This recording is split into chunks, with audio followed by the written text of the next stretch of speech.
by Brahma Chellaney, Project Syndicate. The world's leading democracy, the U.S., is looking increasingly like the world's biggest and oldest surviving autocracy, China. By pursuing aggressively unilateral policies that flout broad global consensus, U.S. President Donald Trump effectively justifies his Chinese counterpart Xi Jinping's longtime defiance of international law, exacerbating already serious risks to the rules-based world order. China is aggressively pursuing its territorial claims in the South China Sea, including by militarizing disputed areas and pushing its borders far out into international waters, despite an international arbitral ruling invalidating them. Moreover, Beijing has weaponized transborder river flows and used trade as an instrument of geo-economic coercion against countries that refuse to toe its line. The U.S. has often condemned these actions, but under Trump those condemnations have lost credibility, and not just because they are interspersed with praise for Xi, whom Trump has called terrific and a great gentleman. In fact, Trump's behavior has heightened the sense of U.S. hypocrisy, emboldening China further in its territorial and maritime revisionism in the Indo-Pacific region. To be sure, the U.S. has long pursued a unilateralist foreign policy, exemplified by then U.S. President George W.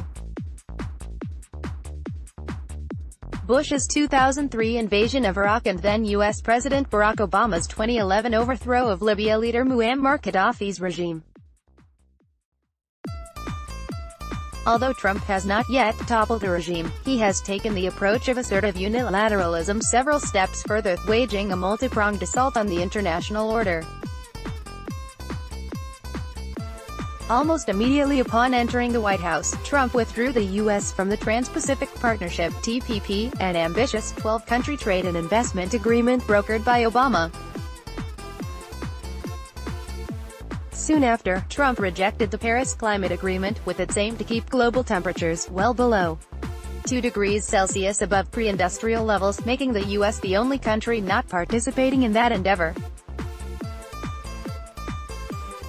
More recently, Trump moved the U.S. Embassy in Israel from Tel Aviv to Jerusalem, despite a broad international consensus to determine the contested city's status within the context of broader negotiations on a settlement of the Israeli-Palestinian conflict.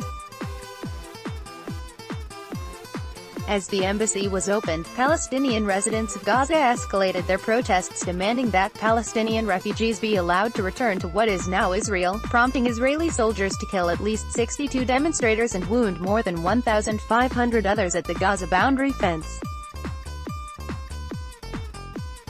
Trump shoulders no small share of the blame for these casualties, not to mention the destruction of the U.S. traditional role as a mediator of the Israeli-Palestinian conflict.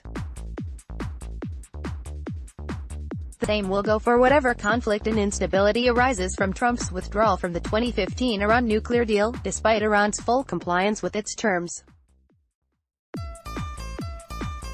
Trump's assault on the rules-based order extends also, and ominously, to trade.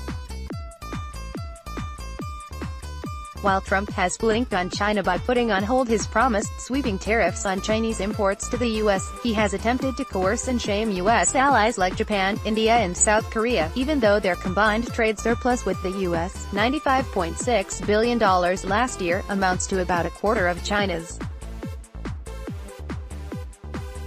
Trump has forced South Korea to accept a new trade deal and has sought to squeeze India's important information technology industry, which generates about $150 billion in output per year, by imposing a restrictive visa policy.